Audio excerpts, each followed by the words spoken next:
Hello student, मैं हूं सूरज और मैं आज आपके बीच पुनः लेकर के आया हूं सेट 5, जिसमें कि मैं आपको बताऊंगा जो जो मोस्ट इम्पॉर्टेंट क्वेश्चंस हैं जो कि आपके आने आने वाला जो एग्ज़ाम है जिसमें आएगा क्लास 10 के। तो आप अंत तक बने रहेंगे इस वीडियो में ताकि आपको जो भी क्वेश्चंस इम्पॉर्टेंट हैं उसको आप कर सकें तैयार।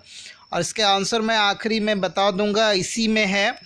अ, और बीच बीच में कुछ क्वेश्चंस को मैं डील भी कर दूंगा, तो आप अंत तक ज़रूर बने रहेंगे। जैसा कि पहला आपके स्क्रीन पर दिख रहा है कि हजामती दर्पण हजामती दर्पण किस प्रकार का दर्पण होता है, मतलब क्या, कौन सा दर्पण का प्रयोग किया जाता है आप हजामती दर्पण के रूप में। तो अवतल दर्पण जो है वो हजामती दर्पण के रूप में प्रयोग किया जाता है। श्वेत प्रकाश का वर्ण विक्षेपण क्या होता है? देखिए, श्वेत प्रकाश जो होते हैं वो अपने 7 कलर्स में यदि विभक्त हो जाते हैं तो उसे वर्ण विक्षेपण कहते हैं। तो श्वेत प्रकाश का अपने 7 कलर में विभक्त हो जाना वर्ण विक्षेपण कहलाता है। विद्युत परिपथ क्या है? जिस पथ से होकर विद्युत धारा प्रवाहित होती है उसे विद्युत परिपथ कहते हैं। दिक् परावर्तक क्या है इसमें, उसके बारे में बताया गया है इसमें। तो सारे आंसर्स जो है मैं वन बाय वन करके सारा आंसर्स मैं दे दूंगा, आप ज़रूर अंत तक बने रहेंगे। और इसके आंसर एक सीरियली लिखे हुए हैं, तो आप स्क्रीनशॉट उसका ले लेंगे। 10 सेंटीमीटर फोकस दूरी वाले किसी अवतल लेंस की क्षमता कितनी होगी? देखिए, लेंस की क्षमता यहाँ पर निकालने के लिए आप जानते हो कि डी बराबर ये पावर यानी कि P इक्वल टू होता है 1/f। तो यहाँ पर जैसे ही इसको सॉल्व करिएगा, सेंटीमीटर में है तो 10, यहाँ पर इसका जो निकलेगा -10d निकल जाएगा। ठीक है। अ, अगला देखिएगा, विद्युत बल्ब का नामांकित चित्र बनाना है, तो आप ये भी इम्पोर्टेंट है आपके लिए क्वेश्चन नंबर 7। देखिए, इसी प्रकार का क्वेश्चन पूछा जाएगा, तो आप ये नहीं कि वीडियो को छोड़ देंगे बीच में तो आपको आंसर नहीं मिलेगा। लास्ट में इसका आंसर है, आप ज़रूर देख लेंगे। कुछ लोग स्किप भी कर जाते हैं, तो आप स्किप करके भी जा सकते हैं अगर आपकी मर्जी हो। तो स्क्रीन शॉट लेते जाइएगा क्वेश्चंस के।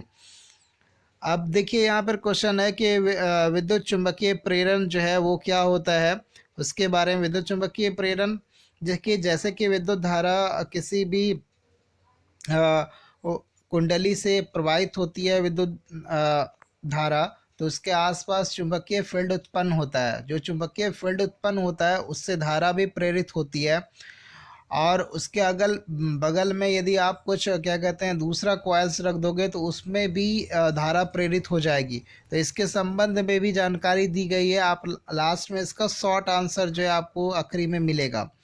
और अगर आप चाहते हैं कि नहीं इसके डिटेल्स में मैं बताऊं, तो इसके लिए आपको वीडियो देखना पड़ेगा। क्लास 10 के प्लेलिस्ट में जाइएगा तो वहाँ पर आपको वीडियो मिल जाएगा। व्याख्या कीजिए कि ग्रह क्यों नहीं टिमटिमाते। देखिए, ग्रह जो है होता है तारों की तुलना में काफ़ी पास में है, और तारे जो है वो काफ़ी दूर है। तो तारे का प्रकाश जब आप तक पहुंचता है तो कहीं ना कहीं वो अपवर्तित होता है हल्का, इसलिए वो हमें टिमटिमाता हुआ प्रतीत होता है। और ग्रह जो है वो रिफ्लेक्टेड बीम्स आप तक पहुंचता है, तो उसका जो रे है, परावर्तित किरण जो हम तक पहुंचता है वो सीधी पहुंच जाता है, इसलिए वो हमें टिमटिमाता हुआ नज़र नहीं आता है। तो इस प्रकार से आप भी आंसर मैंने बता दिया आपको। यहाँ पर है कि धातु के आवरण वाले विद्युत जनित संधारित्र को भू संक्रमित क्यों किया जाता है? देखिए, जितने भी धातु के आवरण वाले विद्युत संधारित्र होते हैं क्या, उन सबको जो है भू संक्रमित यानी कि अर्थ से इसलिए जोड़ा जाता है, अर्थ से इसलिए इसको जोड़ा जाता है ताकि यदि शॉर्ट सर्किट की घटनाएं हो तो जो करंट्स जो होता है वो सीधे ज़मीन के भीतर में चला जाएगा, जिससे कि अप्लायंसेस आपके सुरक्षित रह जाएंगे। वहाँ पर जो है अप्लायंसेस को सुरक्षित रखने के लिए ऐसा किया जाता है। क्वेश्चन नंबर 10 जो है वो पूरा, इसको थोड़ा सा और जूम आउट कर देते हैं। 5 मार्क्स का क्वेश्चन है ये कि उत्तल दर्पण की वक्रता त्रिज्या जो है वह 24 सेंटीमीटर है। दर्पण से 15 सेंटीमीटर की दूरी पर स्थित एक वस्तु का प्रतिबिंब की स्थिति ज्ञात करिए। यहाँ पर ये न्यूमेरिकल्स है जो कि बना हुआ आपको आखिरी में मिलेगा। ऐसे मैं अभी क्वेश्चन 1 बाय 1 दे रहा हूँ, आप स्क्रीनशॉट लेते रहें। अब देखिए दिया गया समीकरण है यहाँ पर 2, उसमें ऑक्सीकारक पदार्थ कौन है वो बताना है। इसमें ऑक्सीकारक पदार्थ कौन है जिसके कारण से किसी कोई भी जो विद्युत नेगेटिव एलिमेंट्स यदि जुटता है किसी में तो उसका क्या हो जाता है, ऑक्सीकरण होता है वहाँ पर। तो यहाँ पर कौन ऑक्सीकृत हो रहा है ये बताना है। तो ऑक्सीकारक पदार्थ यहाँ पर कौन है इस दोनों में से, तो यहाँ पर ऑक्सीकारक पदार्थ कौन हो गया, कौन जुट रहा है यहाँ, कौन हट रहा है और कौन जुट रहा है यहाँ पर वो देखेंगे। तो ऑक्सीकारक पदार्थ यहाँ पर हो जाएगा आयोडीन यहाँ पर। अगला क्वेश्चन देखेंगे कि जल में घुलनशील क्षारक को क्या कहते हैं। तो देखिए जल में जो घुलनशील क्षारक होता है वह क्षार कहलाता है। जो जल में घुल जाएगा उसे क्षार कहेंगे। गैंग किसको कहते हैं, तो देखिए जो अयस्क होते हैं, अयस्क को सांद्रित करने की प्रक्रिया में बहुत सारे इसमें धूल का क्या कहते हैं, कंकड़ पत्थर धूल कण इत्यादि रहते हैं, तो वही क्या कहलाते हैं, गैंग कहलाते हैं। यहाँ पर देखिए आपका है कि आपको नाम बताना है C4H9OH का नाम क्या होगा। देखिए C4 जैसे है तो ये ब्यूटेन से जुड़ा हुआ है, इसमें अल्कोहल लगा हुआ है तो ब्यूटेनॉल है ये, इसका नाम IUPAC नाम ब्यूटेनॉल हो गया। यहाँ पर ऐसे इसका नाम क्या हो जाएगा, ब्यूटाइल अल्कोहल। साधारण नाम क्या इसको कहेंगे, ब्यूटाइल अल्कोहल। इसमें अगला क्वेश्चन जो है हमारा उसमें कह रहा है कि सारणी के किस ओर धातु स्थित होता है। देखिए सारणी, आवर्त सारणी अगर आप देखेंगे तो आवर्त सारणी को दाएं और बाएं भाग में आप बांटिए तो आपके जो दाहिने हाथ साइड में है उधर अधातु रहते हैं और जो बाएं हाथ साइड है उधर धातु रहते हैं। तो आपको सारणी में, आवर्त सारणी में आपको पता चल जाएगा कि किधर धातु रहते हैं। तो बाएं साइड में आपका क्या रहेगा, धातु रहते हैं। अब इसमें बोला जा रहा है कि निम्नलिखित चीज़ को जो है ना पूरा लिखना है, पूरा फुल फॉर्म इसका लिखना है। CNG गैस का फुल फॉर्म क्या होता है, कंप्रेस्ड नेचुरल गैस होता है, जबकि LPG गैस का फुल फॉर्म होता है लिक्विफाइड पेट्रोलियम गैस। अब यहाँ पर है समावयवता के बारे में, तो कार्बनिक यौगिकों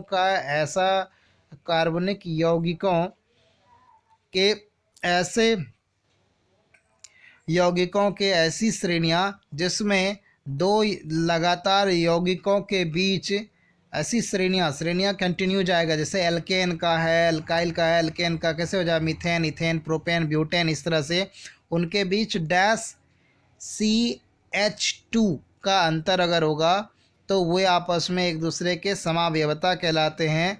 और ये जो सीरीज़ होगा वो समावयवी एक दूसरे के वहाँ पर यहाँ पर समजातीय के बारे में मैंने बता दिया आपको, सॉरी माफ़ करेंगे।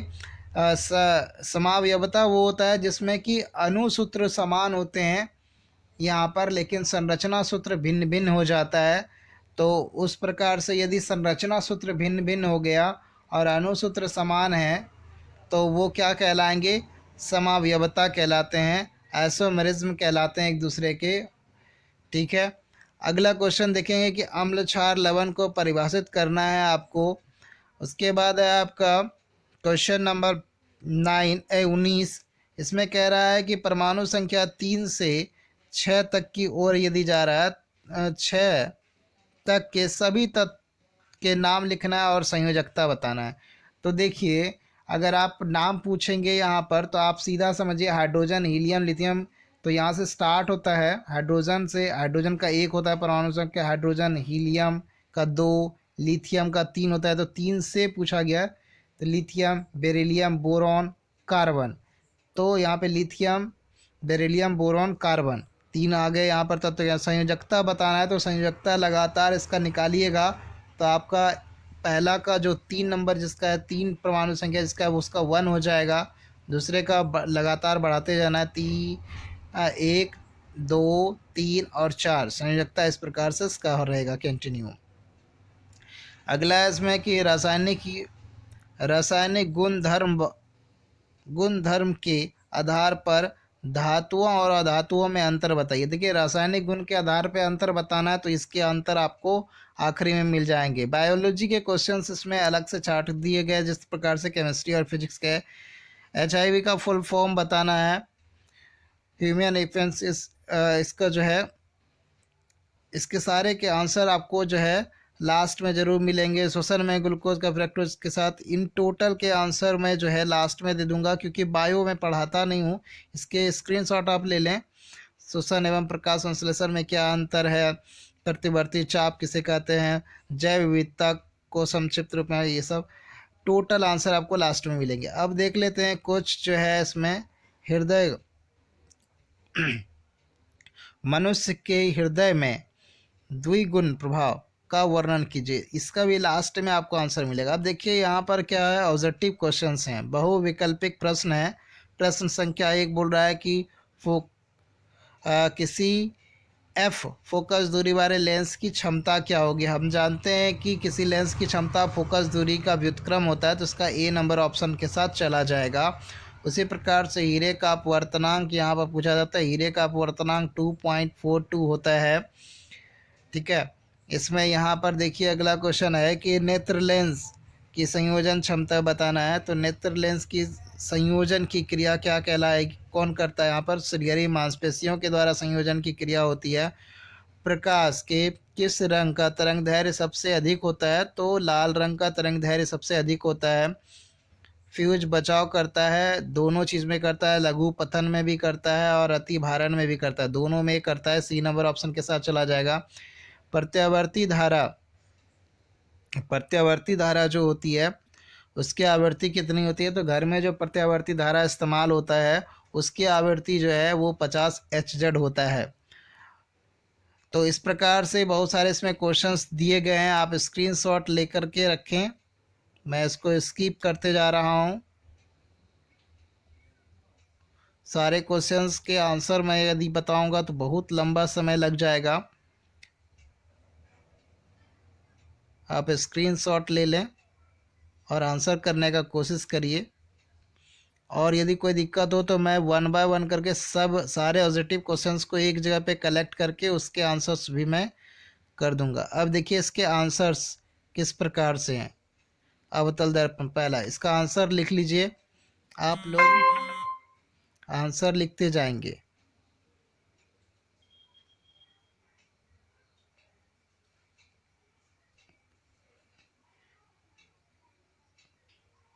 आंसर्स का स्क्रीनशॉट ले लीजिए।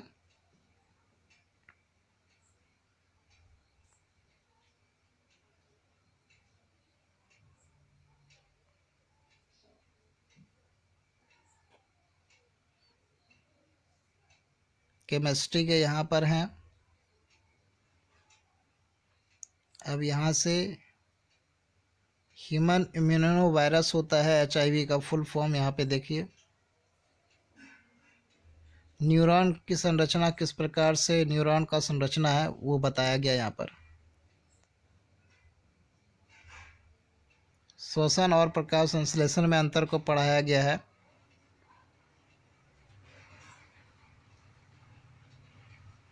और ये सारे ऑब्जेक्टिव क्वेश्चंस के आंसर लास्ट में कलेक्ट करके दिए हुए हैं। तो दोस्तों मैंने आपको इसमें क्वेश्चंस भी बताए, आंसर्स भी बताए हैं। आप लोग को यदि वीडियो पसंद आया तो लाइक करेंगे, अगर मेरे चैनल पर नए हैं तो चैनल को सब्सक्राइब करेंगे, साथ में बेल आइकन को दबा दीजिएगा ताकि आपको इस चैनल पर अपलोड होने वाले तमाम वीडियोस के नोटिफिकेशन मिलते रहे। तब तक के लिए जय हिंद, जय भारत।